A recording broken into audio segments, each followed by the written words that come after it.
I just got a bunch of pictures from Warner Brothers vaults of the actual original costumes. I think the costume work's really good, and it's just without frills, because today people have seen a lot of different superhero costumes. So it's how do you make it look believable? How do you take this outrageous concept of a guy who flies around and turn him into something real? Hey GQ, I'm James Gunn, and I'm going to break down my top 5 favorite comic book movies.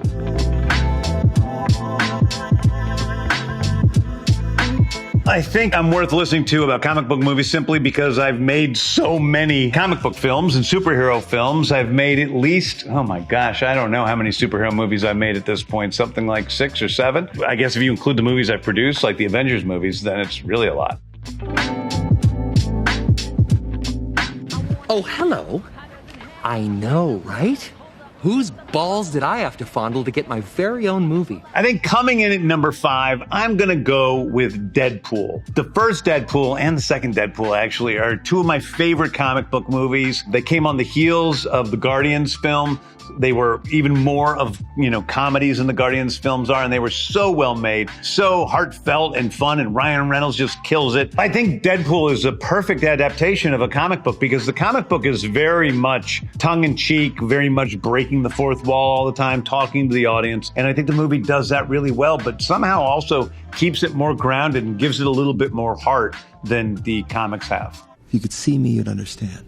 Looks on everything. Looks are everything. You ever heard David Beckham speak? It's like he mouth-sexed a can of helium.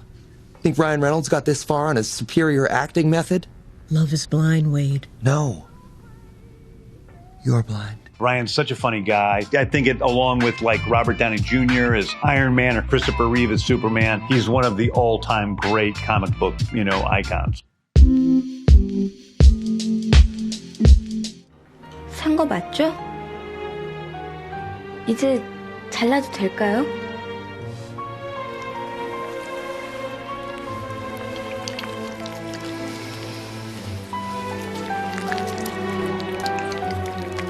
Number 4, I'm going to say Old Boy. Now, a lot of people don't know that this is a comic book film, but it's based on a manga, and it's a Korean film. It reinvented action, and it really ushered in the new era of Korean cinema, which has continued to this day. They still probably make the best action movies in the world. But as a movie, it's just incredibly cinematic, incredibly colorful, really kind of gross, but also beautiful and shocking at the end. It has a real nice twist at the end, so it works on every level.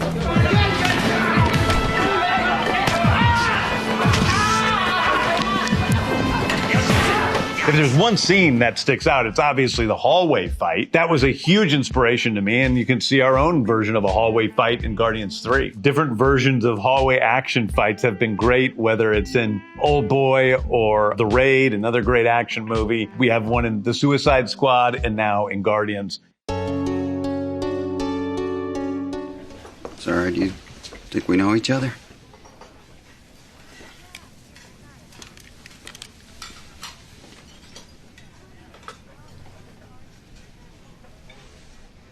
You tell me.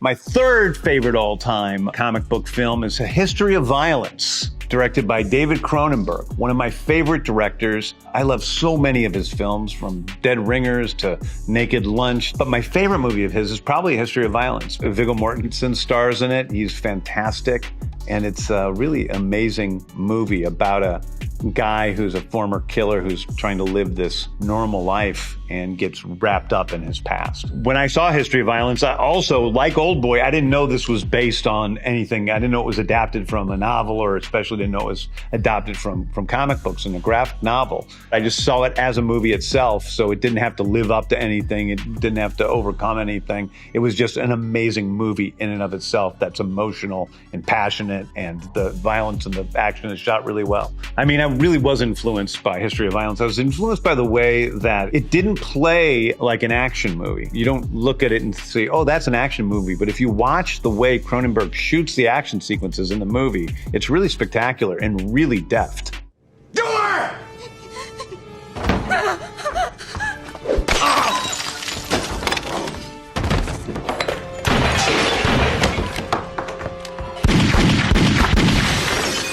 I think Cronenberg has a way of turning the world just slightly to see something really ugly about it in a beautiful way, if that makes any sense.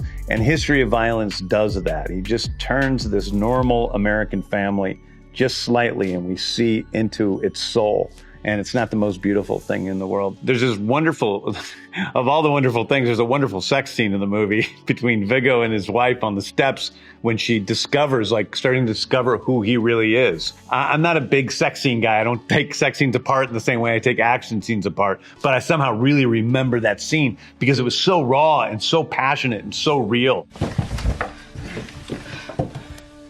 And usually sex scenes just seem like I'm actually usually waiting for them to be done, or they seem like unnecessary or just exploitative, you know? So this wasn't like that at all. This was a real part of the story.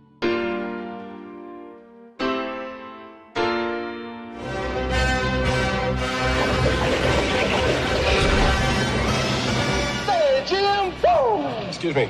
That's a bad...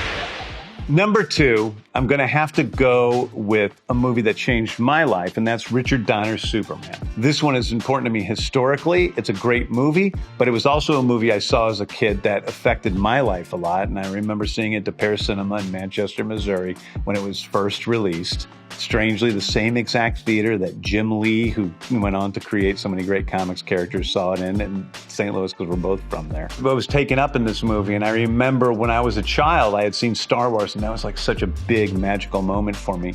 And this was the next big magical movie. What the hell is that? Easy, miss. I've got you. You've got me! Who's got you? You know, at the time, they did exactly what we're doing now. They're going through tons and tons of actors to see who captures that spirit. The thing they don't talk about much when they talk about Christopher Reeve, they talk about his pureness, his hope, his goodness. They talk about, you know, the way that he plays Clark as being so different from the way he plays Superman and how he can turn that on in an instant. But there's this playfulness about Superman, this, when he's saving a cat, he's got that wry smile. Bye, Frisky. Long now. And that is one of the best parts of the movie, is the playfulness of Superman. He enjoys what he's doing. He likes helping human beings, and he likes saving them.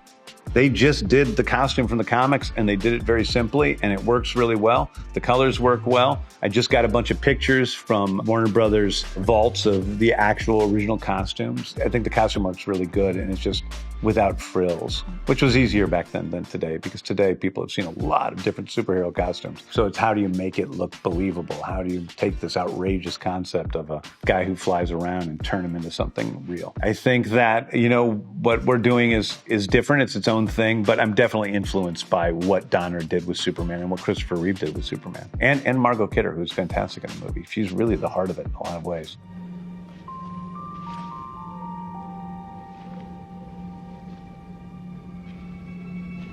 The Fortress of Solitude is an amazing set. It's really like the look of it was created through those Donner Superman movies.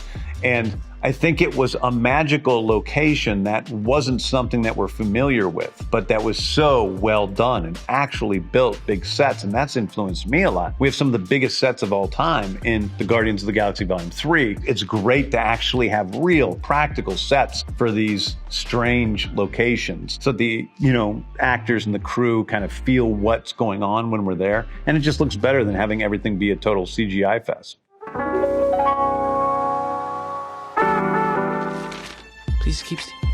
Wait. How could there be two Spider-Men? There can't be two Spider-Men. Can there? My favorite superhero movie and my favorite comic book movie is an animated film. It's Into the Spider-Verse. This movie works from start to finish. It does not have a bad beat in it. The action is amazing. The emotion is amazing. The voice acting is incredible. It's well directed, well written, and I just don't think that there's been a better superhero movie than Into the Spider-Verse. I think that, you know, Into the Spider-Verse is truly the first, you know, comic book multiverse movie. They did it in such a balanced and real way. There weren't a lot of plot holes like there are in a lot of these multiverse movies. They thought everything through, and it was just really tight.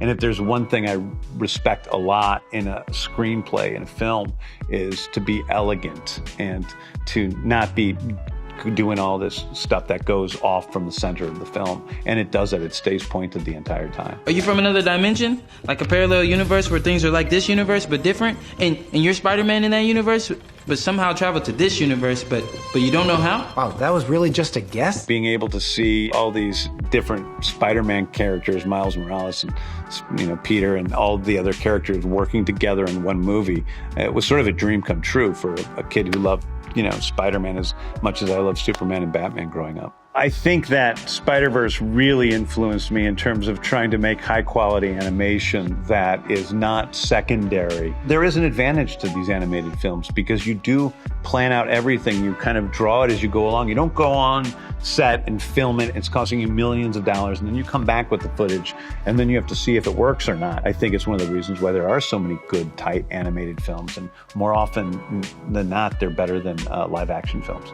Movies that almost made the list were Deadpool 2, Iron Man for sure. V for Vendetta is another one that almost made the list. Spider-Man Homecoming, I think, is fantastic. There were a lot of movies I really loved that almost made the list, but I had to choose 5. And so, I may wake up tomorrow and think I made an enormous mistake that I can't take back. Can you just give us a quick drop of the list with your movies in it? But I can't, they're like, my movies are like my children. So I can't say one that I like better than the other. I mean, listen, with Guardians 1, I was proud of how we did something that was considered pretty outlandish at the time, but did it in a mainstream way that spoke to audiences all over the world. That was a big accomplishment for me. For the second movie, I was really proud of how, we really told this story about a, adoptive father and his son and how that came together and how many people have written me over the years saying, I finally forgive my stepfather for all this, whatever they put me through. It's changed people's relationships with their family members. For Suicide Squad, we really took big risks and big swings and did ridiculous things that I thought was like a much more chaotic approach to cinema. And I learned a lot through that. And I personally learned a lot through how to use a camera on that film. And then for Guardians 3, I'm just really proud of the way that we, really gave each of these characters the dignity they deserve and gave them the ending they deserve. All right, GQ, thank you very much. These were my top 5 favorite comic book movies. They all might change tomorrow, who knows? But thank you very much for joining me, and I'll see you soon.